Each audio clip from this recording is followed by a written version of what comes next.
नमस्कार दोस्तों, बाजार हाट न्यूज़ चैनल के एक नए एपिसोड में आप लोगों का बहुत बहुत स्वागत है। दोस्तों, वीकली पिक्स यानी स्विंग ट्रेडिंग स्टॉक्स लेकर आपके सामने हाजिर हूँ। दो स्टॉक्स लेकर आया हूँ आपके सामने जो अगले सप्ताह या कल से भी आप चाहें तो अगर वो लेवल एक्टिवेट होता है तो पोजीशन बना सकते हैं। आप अपनी रिसर्च एनालिसिस ज़रूर कर लें और साथ ही अपना फीडबैक देना बिल्कुल ना भूलें। तो वीडियो का शुरुआत करने से पहले स्टॉक्स का नाम मैं पहले बताना चाहूँगा। दो स्टॉक्स लाया हूँ मैं आपके सामने। पहला स्टॉक है कोरोमंडल इंटरनेशनल का। ठीक है, कोरोमंडल इंटरनेशनल, ये चार्ट है आपके सामने में 744 के आसपास की क्लोजिंग चल रही कोरोमंडल इंटरनेशनल में, जैसा कि आप यहाँ पे सामने में देख पा रहे हैं। जरा इसका चार्ट छोटा करते हैं। चार्ट छोटा करने पर हम क्या पा रहे हैं कि ये स्टॉक्स एक सपोर्ट प्राइस पहले एक बनाया। ये देखिए, ये रेजिस्टेंस था जो कि 700 का एक रेजिस्टेंस आ रहा था, उसको ये ब्रेकआउट नहीं कर पा रहा था कई दिनों से। तो फिर इसने मंथ जून में जो है, जून मंथ में इसको ब्रेकआउट किया अप साइड में। चलिए, जब ये ब्रेकआउट किया तो ये 700 का जो प्राइस था हमारा, वो अब रेजिस्टेंस की जगह सपोर्ट का काम कर गया। तो ये जब सपोर्ट का काम करा और स्टॉक्स ने ज़बरदस्त मूवमेंट अप साइड में दिखाया, बिल्कुल एकदम वन वे रैली के जैसा अप साइड में गया, है ना, गया ना। अच्छी बात है। जाने के बाद ये स्टॉक्स वहाँ एक हाई लगाता है, वो हाई है लगभग 830 रुपये का। वहाँ से रिजेक्शन लेके ट्रेन लाइन को ब्रेक करके नीचे आ रहा होता है। तब यही जो सपोर्ट प्राइस है हमारा, रेजिस्टेंस था, अब सपोर्ट का काम किया तो यहाँ पे सपोर्ट बन गया। ये देखिए, फिर यहाँ से ये बाउंस किया और ये जो 830 का रेजिस्टेंस था वापस से एक्टिवेट हुआ और ये इसको टेस्ट कर लिया। अब ये यहाँ से नीचे गिरा तो फिर गिरने के बाद अगेन आप देखेंगे तो उसी प्राइस 700 को फिर से टेस्ट कर लिया और टेस्ट करने के बाद सेम कंडीशन देखिए, यहाँ से जो इसने राउंडिंग बॉटम बनाया था, एक राउंडिंग बॉटम छोटा सा यहाँ पे भी क्रिएट कर रहा है, आप देख पा रहे हैं यहाँ पे। तो बिल्कुल आप देखेंगे तो सेम जो हिस्ट्री यहाँ पे रिपीट हुआ था, सेम हिस्ट्री कहीं ना कहीं यहाँ रिपीट होता हुआ नजर आ रहा है कोरोमंडल इंटरनेशनल में। यानी अगर हम टेक्निकली बात करें तो स्टॉक्स अच्छा है, टेक्निकली चार्ट पे ये स्टॉक बेहतरीन है। इसी तरह से अगर आप देखें तो एक इसके साथ ही यहाँ से भी अगर मैं लाइन ड्रॉ करता हूँ तो एक ट्रेन लाइन का ऊपर एक रेजिस्टेंस पाता है। तो अगर वो ट्रेन लाइन का रेजिस्टेंस भी ब्रेकआउट होता है तो एक अच्छा मूवमेंट कोरोमंडल में बन सकता है टेक्निकली चार्ट पे।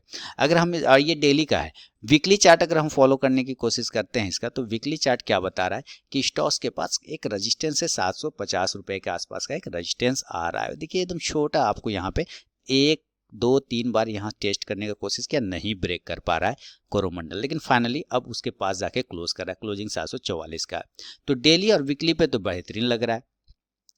तो क्या इंडिकेटर बेस भी ये सही है? तो इसको भी हम चेक करेंगे। जैसे हम अगर 200 या MACD RSI की बात करें तो MACD है यहाँ पे, आपको मैं जूम कर देता हूँ MACD में। देखिए MACD ना क्रॉस ओवर कर दिया है, यहाँ पे आप क्लियर देख पा रहे हैं, बिल्कुल क्लियर MACD ने की लाइन सिग्नल लाइन को क्रॉस ओवर कर रही है, डाइवर्स करने की कोशिश कर रही है। RSI भी काफ़ी अच्छा पॉजिटिव है, साथ ही RSI भी ब्रेकआउट की तैयारी कर रहा है 54 के पास। अगर इस तरह से ब्रेकआउट करके RSI ऊपर जाता है तो अच्छा मूवमेंट मिलेगा। 200 डे के एक्सपेंशन मूविंग एवरेज को देखें तो बिल्कुल 670 के पास में है और स्टॉक उसके ऊपर क्लोज कर रहा है। तो मूविंग एवरेजेस के हिसाब से भी ये स्टॉक सही लग रहा है। बाकी अगर और भी मूविंग एवरेज देखते हैं तो वो है, ये चारों मूविंग एवरेज यहाँ पे 9, 26, 50 और 100, चारों मूविंग एवरेज के ऊपर ये स्टॉक क्लोज कर रहा है। आप यहाँ पे देख रहे हैं, यानी टेक्निकली चार्ट पे, इंडिकेटर बेस पे, चाहे मूविंग एवरेज बेस पे, MACD पे, हर तरफ से ये स्टॉक्स मुझे फिलहाल मेरे चार्ट पे तो सही लग रहा है। इसके वजह से मैंने इसका सिलेक्शन किया है। आपको सिर्फ यही नहीं देखना, आपको अपनी भी एनालिसिस जरूर करना। आप यहाँ पे देख पा रहे हैं मैं हिस्ट्री रिपीट कर रहा है और ये जो रेजिस्टेंस था उसका सपोर्ट बना के अप साइड में जाने की कोशिश कर रहा है। तो ये वापस से अगर जाता है तो एक अच्छा रैली अप साइड में आपको दिखाएगा। तो इसके लिए इस स्टॉक का सिलेक्शन है। तो स्टॉक्स के जो लेवल है वो बाय साइड के होंगे, क्लोजिंग बेसिस पर होंगे दोस्तों। उसके लेवल मैं आपको यहाँ पे बता देता हूँ जल्दी से। आप देखेंगे इसको बाय किस जगह पे करना है, हम लोगों को बाय करेंगे कोरोमंडल इंटरनेशनल, स्टॉक्स का नाम है कोरोमंडल इंटरनेशनल। तो बाय करते हैं हम लोग इसको, बाय का लेवल मैं आपको यहाँ पे लिख देता हूँ।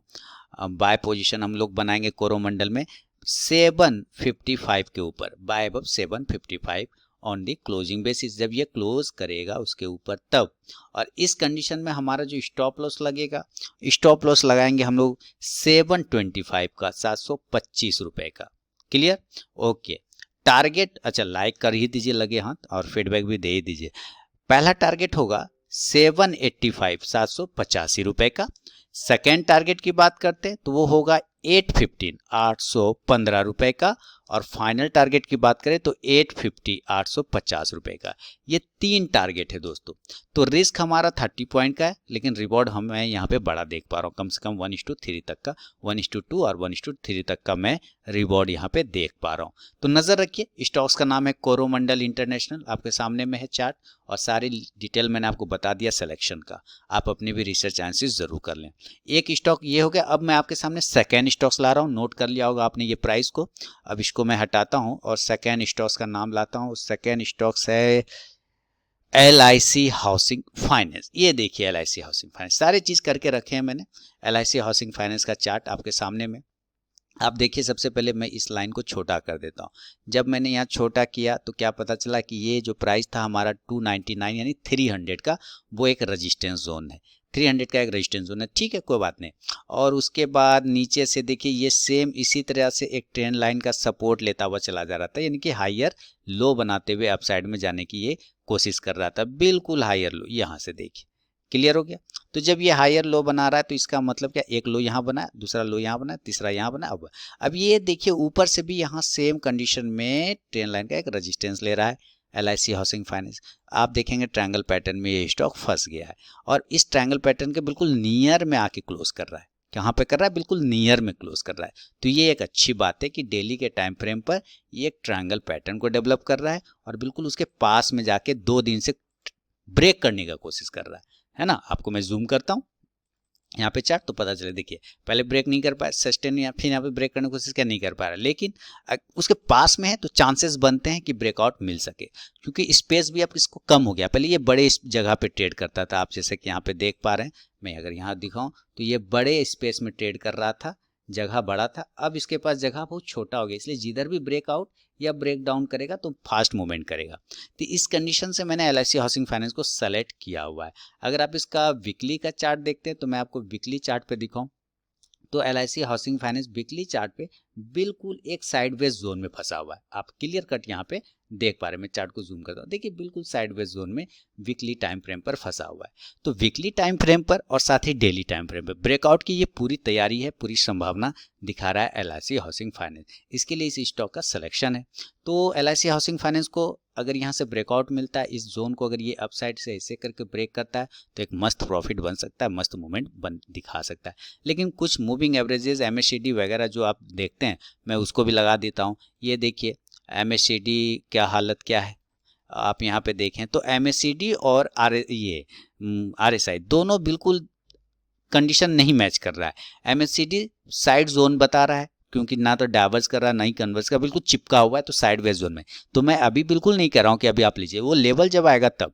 दूसरी बात क्या है कि यहाँ से RSI का एक ब्रेकआउट अगर होता है यहाँ से, तो अपसाइड के मूवमेंट इसमें भी देखने को मिलेंगे इस तरह से। तो अभी जब मैं लेवल बताऊंगा, जब वो लेवल एक्टिवेट होगा तो अपने आप ये सारे दोनों चीज भी ठीक ठाक हो जाएंगे अपने आप। 200 डे का एक्सपोनेंशियल मूविंग एवरेज का एक रेजिस्टेंस है डेली के टाइम फ्रेम पे, जो आप यहाँ पे देख पा रहे हैं। रिसेंटली हम लोग क्या देख रहे हैं कि चारों मूविंग एवरेज 200 को छोड़ के 9 डेज, 26 डे, 50 डे, 100 डे, सब मूविंग एवरेज के ऊपर ये स्टॉक क्लोज कर रहा है। तो बाकी तो चारों मूविंग एवरेज के हिसाब से सही है और टेक्निकली चार्ट पे स्टॉक ब्रेकआउट की तैयारी कर रहा है, इसके वजह से मैंने इसको सिलेक्शन लिया है। तो LIC हाउसिंग फाइनेंस स्टॉक्स का नाम है, LIC हाउसिंग फाइनेंस। बाय बनाएंगे, क्लोजिंग बेसिस पे ही बाय का पोजीशन बनेगा LIC हाउसिंग फाइनेंस में। 305 305 के ऊपर निकलेगा, 305 के ऊपर निकलेगा, क्लोज करेगा, देन डिलीवरी लेके घर जाएंगे। और स्टॉप लॉस जो लगा लेंगे ना इस कंडीशन में, वो स्टॉप लॉस हो जाएगा 295। बहुत ही छोटा स्टॉप लॉस है, 10 पॉइंट का स्टॉप लॉस ओनली। और इस कंडीशन में जो टारगेट होगा स्विंग ट्रेडिंग में, पहला टारगेट होगा 315 315 रुपए का, सेकंड टारगेट होगा 325 325 रुपए का, और फाइनल टारगेट होगा 335 335 रुपए का। तो ये 3 टारगेट हैं हमारे LIC हाउसिंग फाइनेंस में। सिलेक्शन का रीजन आपको मैंने समझाया, आप अपनी भी रिसर्च एनालिसिस जरूर करें, लेकिन मेरे हिसाब से ये स्टॉक ब्रेकआउट की पूरी तैयारी कर रहा है। आज ना करे, कल करे, परसों करे, तरसों करे, नरसों करो, जब करे, 10 दिन बाद करे, लेवल एक्टिवेट होगा तब एंट्री लेंगे, उसके लिए कोई टेंशन वाली बात नहीं है। तो ये स्विंग ट्रेडिंग स्टॉक्स में 2 स्टॉक्स मैंने आपको दिया, उम्मीद करता हूँ एक LIC हाउसिंग फाइनेंस, दूसरा कोरोमंडल इंटरनेशनल, आप जरूर अपना भी रिसर्च एनालिसिस करेंगे और फीडबैक जरूर देंगे। मिलता हूँ नेक्स्ट वीडियो में। आप जानते हैं कि मेरे जितने भी पोजिशनल कॉल मैंने आपको दिए, स्विंग ट्रेडिंग कॉल दिए, लगभग में टारगेट आ गया। आप मुझे कमेंट में बताएंगे आप लोगों ने प्रॉफिट बनाया या नहीं बनाया। जिसमें देता हूँ वो लगभग टारगेट आते ही हैं, ऐसा मैंने देखा, मेरे व्यूवर भी मुझे ऐसा ही बताते हैं। लेकिन आप अगर नए व्यूवर हैं तो आप भी जाके टेलीग्राम चैनल, यूट्यूब कॉल, ये सारे चेक कर सकते हैं। फ्री ऑफ कॉस्ट में ये सब अवेलेबल है, कोई टेंशन वाली बात नहीं है। तो अपनी रिसर्च एनालिसिस जरूर करें, मैं सिर्फ अपना व्यू बता रहा हूँ। और अपना जब ट्रेड करें तो अपने फाइनेंशियल एडवाइजर से सलाह मशवरा करके करें, ये डिस्क्लेमर हमेशा याद रखें। मिलता हूँ नेक्स्ट वीडियो में, तब तक के लिए बहुत बहुत धन्यवाद दोस्तों।